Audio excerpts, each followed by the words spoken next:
তোর এই ছোট ভাইটা তোর খুশির জন্য সবকিছু করতে পারে। তুই যদি আমার কাছ থেকে আমার প্রাণটা চাস, আমি প্রাণ দিতেও রাজি আছি।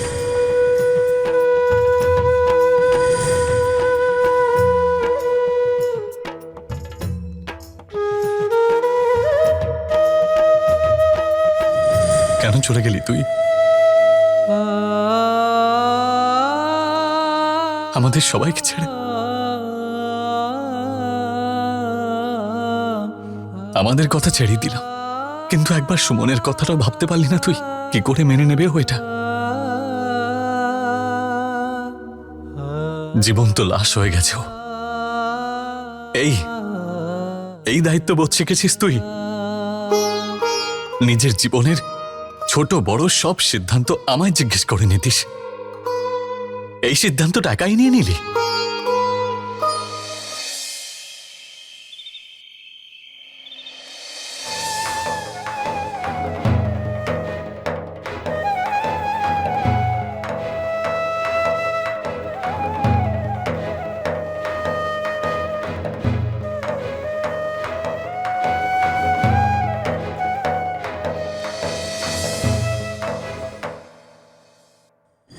I love you Suman.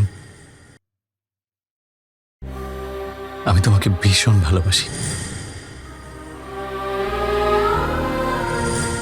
হে আমাদের অন্তর্যামী, আমি জানি যে আপনি আমাদের উপর লক্ষ্য রেখেছেন। আপনার কৃপাতেই আমরা এক হয়ে গেলাম। ব্যাস এইভাবেই আপনি আমাদের উপর সবসময় কৃপা করুন। আমরা যদি কোনো ভুল করে ফেলি তাহলে আমাদের উপর রাগ করবেন না।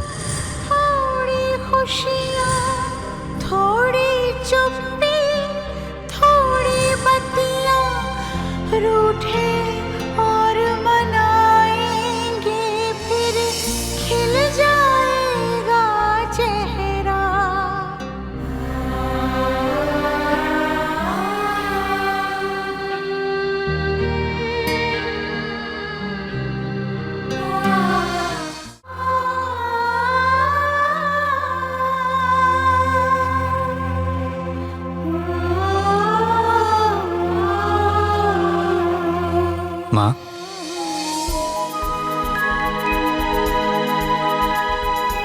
করণ, করণ,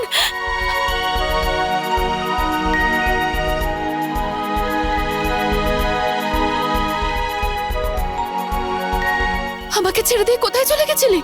হ্যাঁ, আমি তোর উপর খুব রাগ করে আছি করণ।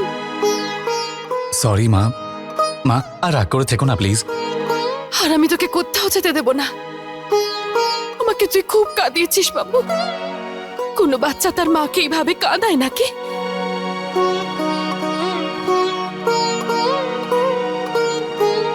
আমায় ক্ষমা করে দাও মা, একটা দরকারি কাজে আমাকে আবার যেতে হবে। না, তুই কোথাও যাবি না। তুই কোথাও যাবি না, বুঝেছিস? না মা, আমাকে যেতেই হবে। না করণ বাবা, আমি তোকে কোথাও যেতে দেব না। আমার আঁচলে লুকিয়ে রাখবো তোকে। বাবা, তুই জানিস না রে, সবাই কেঁদে কেঁদে পাগল হয়ে যাচ্ছে। সবাই তো নিচে অপেক্ষা করছে তোর। চল, আমি তোকে নিচে নিয়ে যাচ্ছি। সবাই তোকে দেখে না খুব শান্তি পাবে রে। তুই চল। না মা, আমাকে যেতেই হবে। না করণ বাবা, তুই তুই কোথাও যাবি না বাবা। আমিও তোর সঙ্গে যাব। মা, আমি আসছি। দাঁড়া বাবা, আমাকে নিয়ে চল সঙ্গে। করণ, আমি আসছি মা। না বাবু না। করণ, করণ,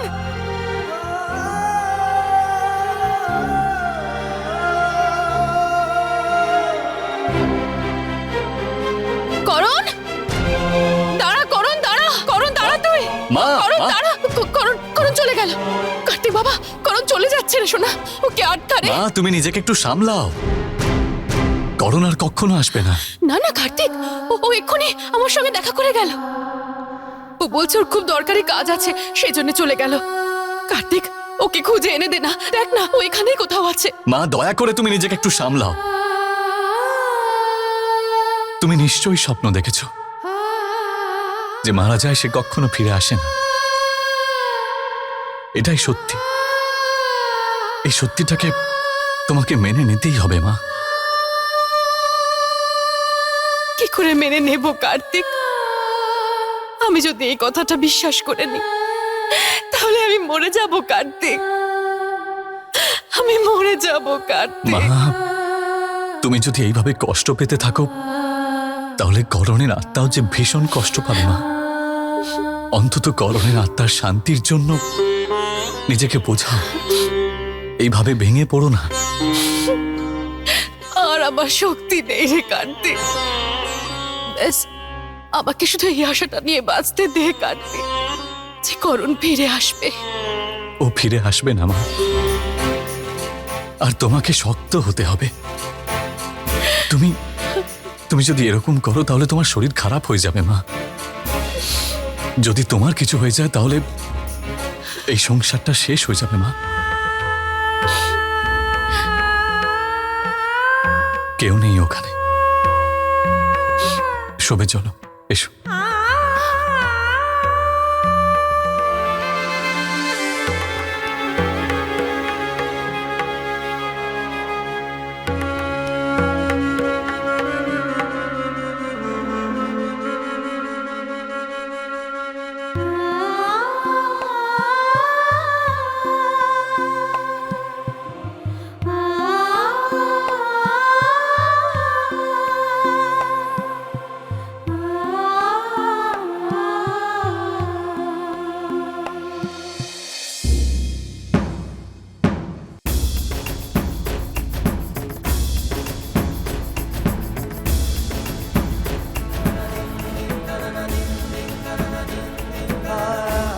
আমি কিচ্ছু করিনি কার্তিক। আমি মায়ের কাছ থেকে ছেলেকে আলাদা করিনি। আমি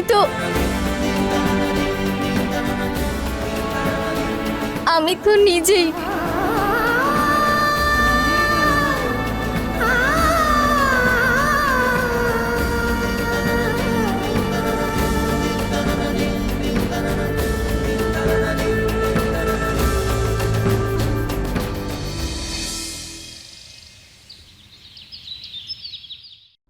দুঃখের পাহাড় ভেঙে পড়েছে এই বাড়িতে। সুমন্ত এই বাড়িকে শেষ করে দিল। পিসিমণি, তুমি বারবার এরকম বলছো কেন? সুমন বৌদি নির্দোষ। চুপ কর, তুই কিছুই জানিস না। আরে ওই অনাথ মেয়েটা এই বাড়ির জন্য অভিশাপ।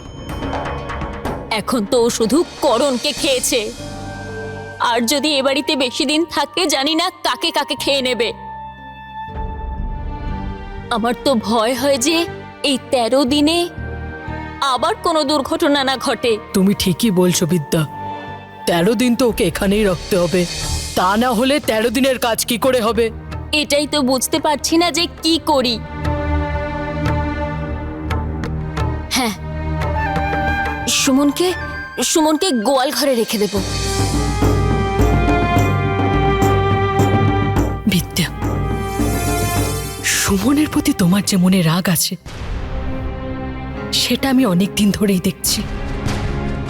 আমি বুঝে গেছি যে সুমনকে তুমি প্রথম দিন থেকেই পছন্দ করো না,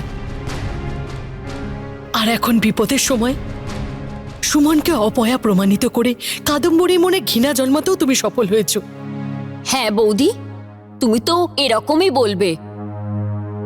আসলে একজন বিধবা হয়ে আর এক বিধবারই তো পক্ষ নেবে। ভুল করছো তুমি, একদম ভুল। যদিও একজন বিধবা হয়ে আর একজন বিধবার প্রতি আমার সহানুভূতি আছে, কিন্তু কারণ মরণ আর বাঁচনের সম্পর্ক মানুষের দ্বারা নির্ধারিত হয় না, মানুষের হাতে তো থাকে না। এটাই তো সত্যি। আমাদের সবকিছু ভুলে গিয়ে শুদ্ধ মনে করণের শ্রাদ্ধ শান্তি করা উচিত। হ্যাঁ, ঠিকই বলেছ তুমি বৌদি। এই বাড়ির তো পরম্পরা হয়ে দাঁড়িয়েছে, বাড়ির সবাই পবিত্র মনে শ্রাদ্ধ করে, আর এই বাড়ির এক একটা ছেলে ভগবানের কাছে প্রিয় হয়ে যায়।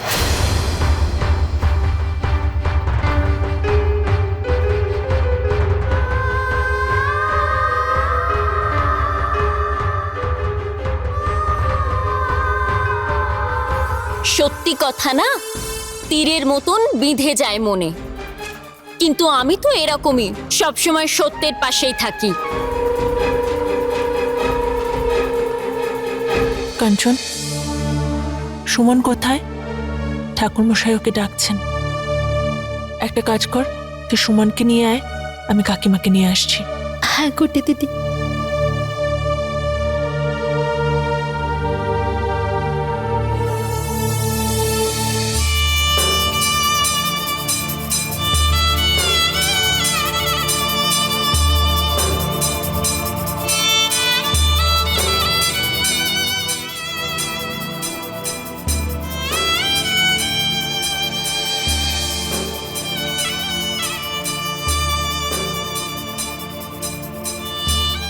সুমন,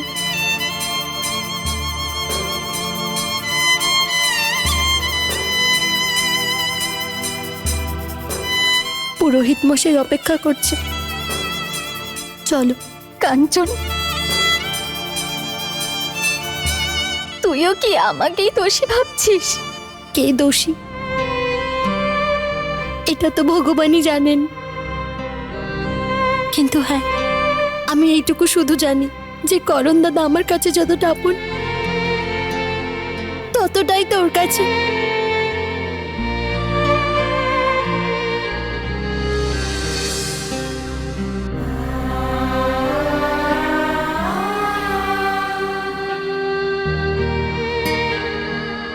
চুপ কর সুমন।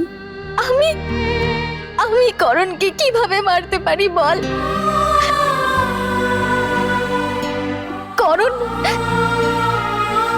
করণ তো আমার জীবন। সবাই আমাকে দোষ দিচ্ছে কাঞ্চন, কিন্তু আমি তো কাউকে দোষও দিতে পারবো না। আমার তো সবকিছু শেষ হয়ে গেল। কাঁদিস না সুমন, আমরা আছি তোর সাথে, কখনো নিজেকে একা ভাবিস না। পুরোহিত মশাই নিচে অপেক্ষা করছে, চল।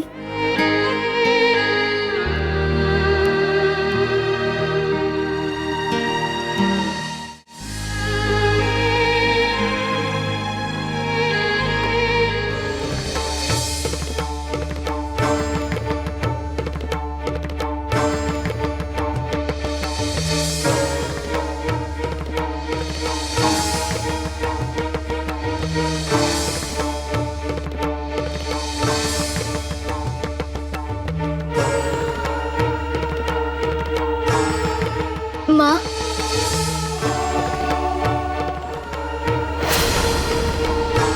সুমন, আমি আজ পর্যন্ত করণের গায়ে একটা আঁচড় লাগতে দিইনি, আর আমি এটা বিশ্বাস করি যে তুই করণকে আমার থেকেও বেশি সাবধানে রাখবি।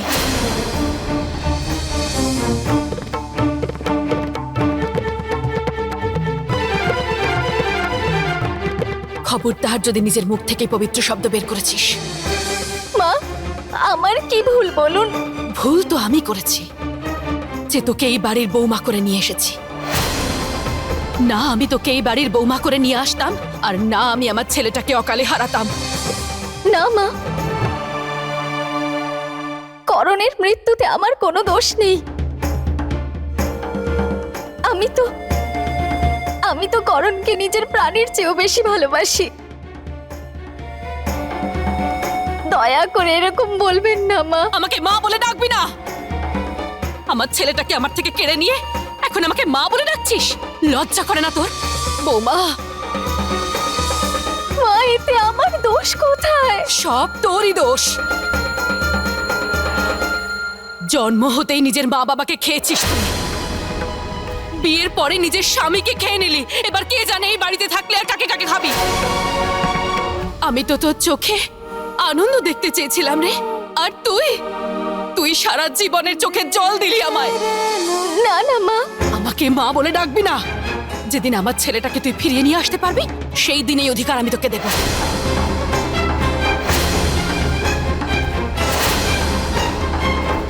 মা, এতে সুমন বৌদির কোনো দোষ নেই। তোর দাদার খুনির হয়ে কথা বলতে তোর লজ্জা করছে না? দিব্যি রইল আমার, আর কোনোদিনও যেন এই মেয়েটার আশেপাশে না দেখি তোকে।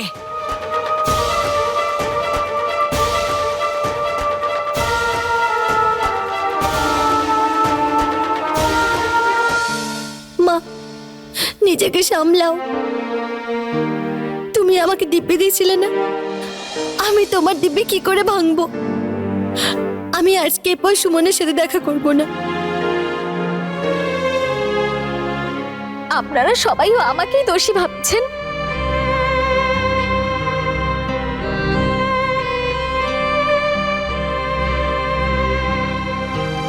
আমি যদি দোষী তাহলে আমাকে শাস্তি দিন, এত কঠিন শাস্তি দিন যাতে আমিও মরে যাই।